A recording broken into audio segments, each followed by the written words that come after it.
श्री अकाल जी। मैं डॉक्टर जसकਰਨ ਸਿੰਘ ਸੰਧਵਾਂ। ਤੁਸੀਂ देख रहे हो ਨਿਰਭੈ ਸੱਚ ਚੈਨਲ। देश विदेश ਵਿੱਚ ਵਸਦੇ ਨਿਰਭੈ ਸੱਚ ਚੈਨਲ ਵੇਖਣ ਵਾਲੇ ਸਾਰੇ ਸਰੋਤਿਆਂ ਨੂੰ ਡਾਕਟਰ ਜਸਕਰਨ ਸਿੰਘ ਸੰਧਵਾਂ ਵੱਲੋਂ ਪਿਆਰ ਭਰੀ ਸਤਿ ਸ੍ਰੀ ਅਕਾਲ। ਵਾਹਿਗੁਰੂ ਜੀ ਕਾ ਖਾਲਸਾ, ਸ੍ਰੀ ਵਾਹਿਗੁਰੂ ਜੀ ਕੀ ਫਤਿਹ। ਸਾਰੇ ਸਰੋਤਿਆਂ ਨੂੰ दिवाली ਅਤੇ बाबा विश्वकर्मा जी महाराज जी के दिहाड़े ते सब नूं लख लख वधाइयां। ते अज असीं बैठे हैं सरदार गुरचरण सिंह अटवाल के गृह विखे। उन्हां नाल गलबात करदे हां आपां कि इन्हां ने पिछले दिनी पेंशन आए है ते आपदी जिहड़ी लाइफ है ये नौकरी दी किस तरह बताई। तुसी अपनी 30 साल की नौकरी पूरी करके आए हैं, वो नौकरी किवें तुहानूं लगी ते इहदे बारे तुसी एक बारी दस्सिओ जी। सब तो पहला वाहिगुरू जी का खालसा, श्री वाहिगुरू जी की फतेह। निरभै सच चैनल जसकਰਨ सिंह जी संधवां, इन्हां दा मैं बहुत दिलों धन्नवादी हाँ जिन्हां ने मैनूं लाइक समझिया और मैं मेरे वीर है, मैं इन्हां दा बहुत बहुत दिलों धन्नवादी हाँ।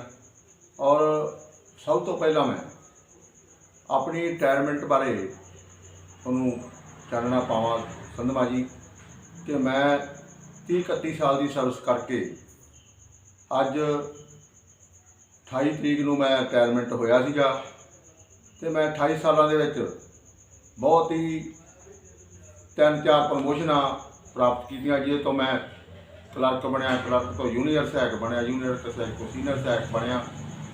और अज मैं सारे देशवासियों को सब तो पहला तो दिवाली और बाबा विश्वकर्मा डे जी दियाँ सारे लख लख वधाइयां दिना।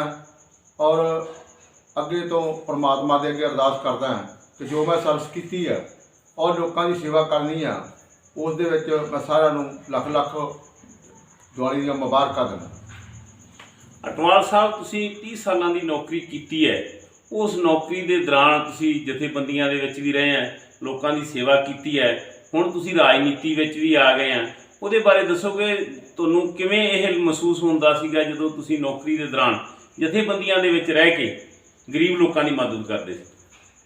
देखो अपने जसकਰਨ सिंह जी, मैं 30 साल की सर्विस दे विच भी गरीब परिवार किसी भी कास्ट का हो, मैं 30 साल की सर्विस दे विच रहिंदियां होइयां नौकरी दे मैं लोगों की सेवा जिहड़ी आ वो तनों मनो ते दिलों कीती है। और अज मैं रिटायरमेंट आया, रिटायरमेंट आके मेरी हुण भी यही कोशिश आ कि जे मैं अज लोक जनशक्ति पार्टी दे विच ज्वाइन कीता। पहला मैं दल सेना का वाइस प्रधान सी पंजाब का, अज मैं जनरल सकत्तर लोक जनशक्ति पार्टी सरदार किरणजीत सिंह गैरी ने मैनू अपने बराबर अहुदा दे के बुलाया। मैं गैरी साहब का भी दिलों धन्नवादी हाँ। और मैं गरीबों की सेवा करने वास्ते दिन को रात एक करके मेहनत करके लोगों के विच जाऊँगा। तुसी पहला जथेबंदियां दे विच रहे हैं, उदों भी तुसी गरीब लोगों का बहुत साथ दिता है ते राजनीतिक दे विच तुहानूं एक बहुत वड्डा अहुदा दिता है। इहदे विच तुसी की लोगों की सेवा करोगे, उहदे बारे दसो। देखो जी, गल ये आ, पहला मैं एक अपनी पोलियो केयर सोसाइटी बनाई सी।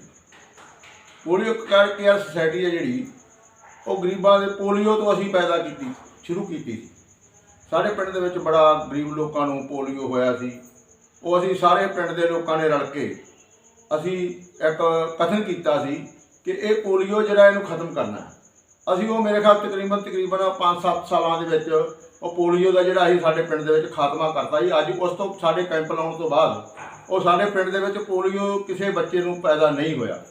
और मैं अगे तो भी इहो जिहे ही सोशल कामां दे विच और पोलीटिकल पार्टी दे विच पोलीटिकल जथेबंदियां दे नाल रल के गरीब लोगों की सेवा करूँगा और मैं सेवा करन तो पिछे नहीं हटूँगा। जिवें हुण पंजाब दा माहौल है जिहड़ा बहुत ही खराब हो चुका है, जिवें कि नशे नूं लैके वेख लो, नौकरियां नहीं मिल रही बच्चों नूं, पढ़ाई वाले बच्चे आ थां थां ते धरना लाई बैठे है, ते होर भी ਜਿਹੜੀਆਂ ਕਈ ਕਿਸਮ ਦੀਆਂ ਭ੍ਰਿਸ਼ਟਾਚਾਰ ਹੈ ਜਾਂ ਰਿਸ਼ਵਤਖੋਰੀ ਹੈ, ਕਿੰਨਾ ਕੋੜ ਹੈ ਜਿਹੜਾ ਪੰਜਾਬ ਦੇ ਵਿੱਚ ਪੈਦਾ ਹੋ ਗਿਆ ਹੈ, ਉਹਨੂੰ ਤੁਸੀਂ ਖਤਮ ਕਰਨ ਵਾਸਤੇ ਕੀ ਕਰੋਗੇ? ਦੇਖੋ ਜੀ, ਗੱਲ ਇਹ ਆ ਜਿਹੜੀ ਇਹ ਰਿਸ਼ਵਤਖੋਰੀ ਹੈ, ਇਹ ਰਿਸ਼ਵਤਖੋਰੀ ਤਾਂ ਸਾਡੇ ਪੰਜਾਬ ਦੇ ਵਿੱਚ ਬਹੁਤ ਜ਼ਿਆਦਾ ਹੋ ਚੁੱਕੀ ਹੈ। ਇਹਨੂੰ ਖਤਮ ਕਰਨ ਵਾਸਤੇ ਅਸੀਂ ਪਹਿਲਾਂ ਵੀ ਬੜੀ ਕੋਸ਼ਿਸ਼ ਕੀਤੀ ਆ, ਔਰ ਹੁਣ ਵੀ ਅਸੀਂ ਕੋਸ਼ਿਸ਼ ਕਰਦੇ ਹਾਂ ਕਿ ਜਿਹੜੀ ਇਹ ਭ੍ਰਿਸ਼ਟਾਚਾਰੀ ਆ, ਇਹ ਨਸ਼ਾ ਜਿਹੜਾ ਲੋਕਾਂ ਦੇ ਘਰਾਂ ਨੂੰ ਬਰਬਾਦ ਕਰ ਰਿਹਾ, ਲੋਕਾਂ ਦੇ ਘਰ ਆ ਜਿਹੜੇ ਬਰਬਾਦ ਹੋ ਰਹੇ ਆ, ਲੋਕਾਂ ਦੇ ਬੱਚੇ ਆ ਜਿਹੜੇ ਵਿਚਾਰੇ ਉਹ ਇੱਥੋਂ ਤੱਕ ਪਹੁੰਚ ਗਏ, ਰੋਟੀ ਤੋਂ ਵੀ ਆਵਾਜ਼ਾਰ ਹੋ ਗਏ ਆ। ਮੈਂ ਬਹੁਤ ਪਰਿਵਾਰਾਂ ਦੇ ਵਿੱਚ ਜਾਂਦਾ, ਬਹੁਤ ਪਰਿਵਾਰਾਂ ਨੂੰ ਮਿਲਦਾ, ਔਰ ਪਰਿਵਾਰਾਂ ਨੂੰ ਮਿਲ ਕੇ ਦੇਖੀਦਾ ਵੀ ਇਹਨਾਂ ਦੇ ਰੋਟੀ ਦਾ ਵੀ ਕਈਆਂ ਲੋਕਾਂ ਦੇ ਵਿੱਚ ਇੱਕ ਟਾਈਮ ਦੀ ਰੋਟੀ ਬਣਾਉਂਦੇ ਆ, 2 ਟਾਈਮ ਦੀ ਰੋਟੀ ਉਹ ਖਾ ਲੈਂਦੇ ਆ। ਇਸ ਕਰਕੇ ਮੈਂ ਖੁੱਲ੍ਹੇ ਹੋ ਕੇ, ਅੱਗੇ ਮੈਂ ਨੋਨ ਪੋਲੀਟੀਕਲ ਜਥੇਬੰਦੀ ਦੇ ਵਿੱਚ ਸੀ, ਹੁਣ ਮੈਂ ਪੋਲੀਟੀਕਲ ਪਾਰਟੀ ਦੇ ਵਿੱਚ, ਹੁਣ ਮੈਂ ਖੁੱਲ੍ਹ ਕੇ ਕੰਮ ਕਰੂੰਗਾ। ਮੈਨੂੰ ਹੁਣ ਕੋਈ ਡਰ ਨਹੀਂ, ਕੋਈ ਝਿਜਕ ਨਹੀਂ। ਮੈਂ ਪੈਸੇ ਪਹਿਲਾਂ ਵੀ ਵੇਚ ਕੇ ਝਿਜਕ ਹੋ ਕੇ ਲੋਕਾਂ ਦੀ ਸੇਵਾ ਕੀਤੀ। ਜਿੱਥੇ ਗਰੀਬਾਂ ਦੇ ਨਾਲ ਧੱਕਾ ਹੁੰਦਾ ਉੱਥੇ ਮੈਂ ਜਾ ਕੇ ਖੜ੍ਹਦਾ। ਜਦੋਂ ਇਹ ਪਾਰਟੀ ਪੰਜਾਬ ਦੇ ਵਿੱਚ ਇੰਨੀ ਜ਼ਿਆਦਾ ਪਰਫਾਰਮੈਂਸ ਹੈ ਨਹੀਂ ਜੀ ਇਸ ਪਾਰਟੀ ਦੀ, ਫਿਰ ਵੀ ਇਸ ਪਾਰਟੀ ਦਾ ਨਾਂ ਹੈਗਾ ਹੈ, ਤੁਸੀਂ ਕੀ ਆਉਣ ਵਾਲੇ ਸਮੇਂ ਦੇ ਵਿੱਚ 2022 ਦੇ ਵਿੱਚ ਇਲੈਕਸ਼ਨ ਲੜੋਗੇ? ਦੇਖੋ ਸਨਮਾ ਜੀ, ਗੱਲ ਇਹ ਆ ਵੀ ਮੈਂ ਪਾਰਟੀ ਦਾ ਵਫਾਦਾਰ ਸਿਪਾਹੀ ਹਾਂ। ਪਹਿਲਾਂ ਵੀ ਜਥੇਬੰਦੀ ਦਾ ਮੈਂ ਵਫਾਦਾਰ ਸਿਪਾਹੀ ਰਿਹਾ, ਔਰ ਹੁਣ ਵੀ ਜੋ ਮੈਨੂੰ ਪਾਰਟੀ ਮੇਰੀ ਹੁਕਮ ਕਰੂਗੀ ਉਹਦੇ ਮੁਤਾਬਕ ਇਲੈਕਸ਼ਨ ਲੜਨ ਵਾਸਤੇ ਮੈਨੂੰ ਕਹਿਣਗੇ, ਮੈਂ ਇਲੈਕਸ਼ਨ ਲੜੂੰਗਾ। ਕੋਈ ਡਰ ਨਹੀਂ, ਕੋਈ ਝਿਜਕ ਨਹੀਂ। ਹੁਣ ਮੈਨੂੰ, ਮੈਂ ਬਿਲਕੁਲ ਅੱਗੇ ਆਊਂਗਾ। ਕੰਮ ਕਰਨ ਤੋਂ ਅੱਗੇ ਮੈਂ ਥੋੜ੍ਹਾ ਜਿਹਾ ਝਿਜਕਦਾ ਰਹਿੰਦਾ ਜੀ, ਹੁਣ ਮੈਨੂੰ ਕੋਈ ਝਿਜਕ ਨਹੀਂ, ਕੋਈ ਡਰ ਨਹੀਂ। ਲੋਕਾਂ ਦੇ ਵਿੱਚ ਮੈਂ ਸਾਹਮਣੇ ਬਿਲਕੁਲ ਖੁੱਲ੍ਹ ਕੇ ਸਾਹਮਣੇ ਆਊਂਗਾ। ਚੰਨੀ ਸਾਹਿਬ ਆਪਣੇ ਪੰਜਾਬ ਦੇ ਮੁੱਖ ਮੰਤਰੀ ਇਸ ਟਾਈਮ, ਉਹ ਬਹੁਤ ਵਧੀਆ ਲੋਕਾਂ ਦਾ ਭਲਾ ਵੀ ਕਰ ਰਿਹਾ ਹੈ। ਪਿਛਲੇ ਦਿਨੀ ਉਹਨਾਂ ਨੇ ਨੌਕਰੀਆਂ ਵਾਸਤੇ ਜੁਆਇਨਿੰਗ ਲੈਟਰ ਵੀ ਇਸ਼ੂ ਕੀਤੇ ਹੈ, ਅਤੇ ਹੋਰ ਵੀ ਉਹ ਰਾਤਾਂ ਨੂੰ ਜਾ ਕੇ ਲੋਕਾਂ ਨੂੰ ਮਿਲਦੇ ਆ। ਸੌਣਾ ਉਹਨਾਂ ਦਾ ਬਹੁਤ ਘੱਟ ਹੈ। ਤੁਸੀਂ ਉਹਨਾਂ ਬਾਰੇ ਕੋਈ 2 ਸ਼ਬਦ ਕਹੋ। ਦੇਖੋ ਜੀ, ਜਿੱਥੋਂ ਤਾਈਂ ਸਰਦਾਰ ਚਰਨਜੀਤ ਸਿੰਘ ਚੰਨੀ ਜੀ ਦਾ ਸਵਾਲ ਆ, ਮੇਰੇ ਖਿਆਲ ਗਰੀਬ ਪਰਿਵਾਰ ਦੇ ਵਿੱਚੋਂ ਉੱਠ ਕੇ, ਬਹੁਤ ਹੀ ਛੋਟੇ ਪਰਿਵਾਰ ਦੇ ਵਿੱਚੋਂ ਉੱਠ ਕੇ ਇੱਕ ਮੁੱਖ ਮੰਤਰੀ ਬਣਨਾ, ਸਭ ਤੋਂ ਪਹਿਲਾਂ ਮੈਂ ਚੰਨੀ ਸਾਹਿਬ ਨੂੰ ਇਸ ਗੱਲ ਦੀ ਬਹੁਤ ਵੱਡੀ ਵਧਾਈ ਦਿੰਦਾ। ਪਰ ਉਹਨਾਂ ਨੇ ਜੋ ਗਰੀਬਾਂ ਵਾਸਤੇ ਬਿਜਲੀ ਦਾ ਬਿੱਲ ਮਾਫ ਕੀਤਾ, ਔਰ ਯੂਨਿਟਾਂ ਘਟਾਈਆਂ, ਔਰ ਅਜੇ ਵੀ ਲੋਕਾਂ ਦੇ ਵਿੱਚ ਜਾ ਕੇ ਕਈਆਂ ਪਰਿਵਾਰਾਂ ਦੇ ਵਿੱਚ ਜਾ ਕੇ ਬੈਠ ਕੇ ਲੋਕਾਂ ਦੀ ਸਮੱਸਿਆ ਜਿਹੜੀ ਹੱਲ ਕਰਦੇ ਆ।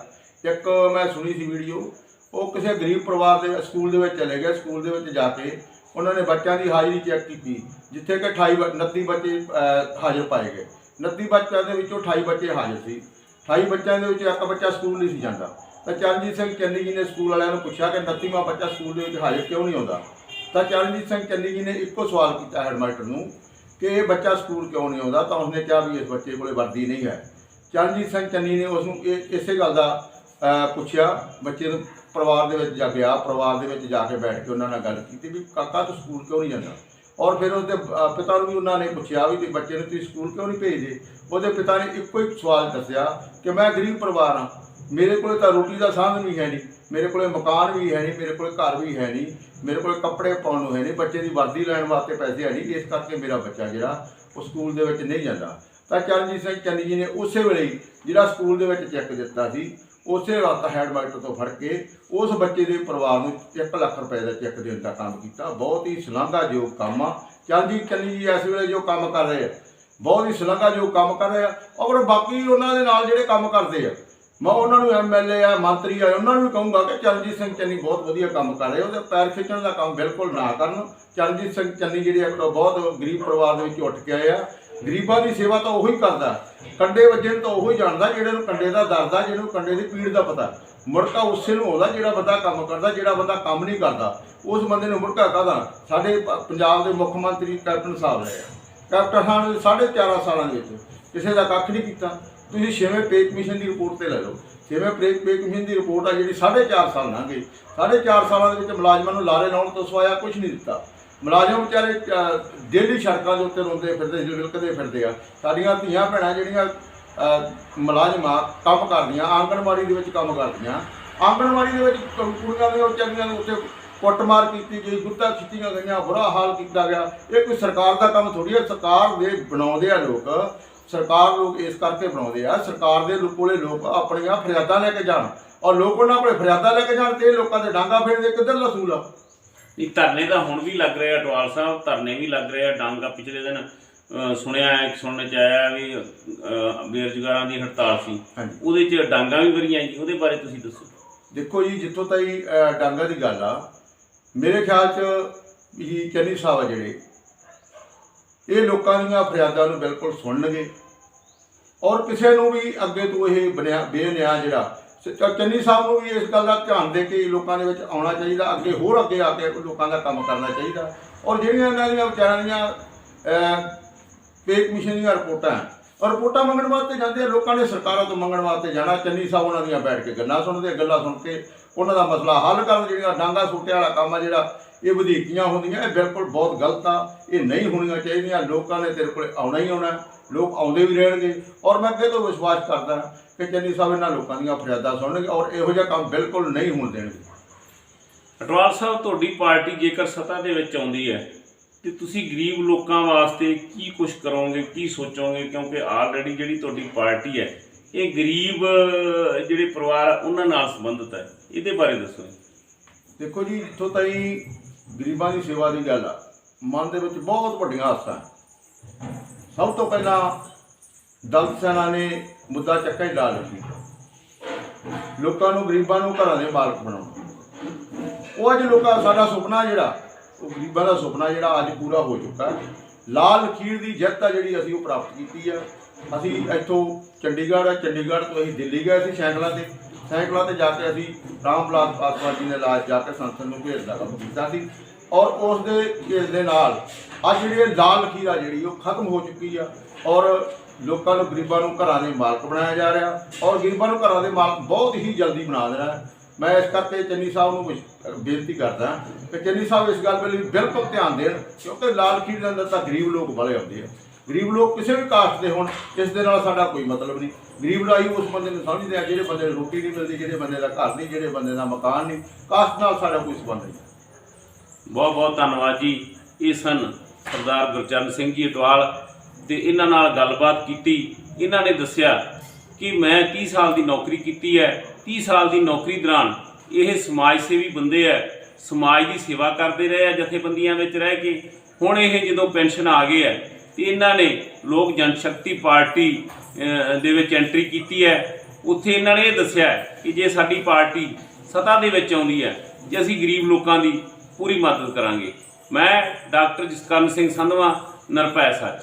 ਚੈਨਲ ਨਿਰਭੈ ਸੱਚ ਨੂੰ YouTube ਤੇ ਸਬਸਕ੍ਰਾਈਬ ਕਰੋ, ਸ਼ੇਅਰ ਕਰੋ ਤੇ ਲਾਈਕ ਕਰੋ।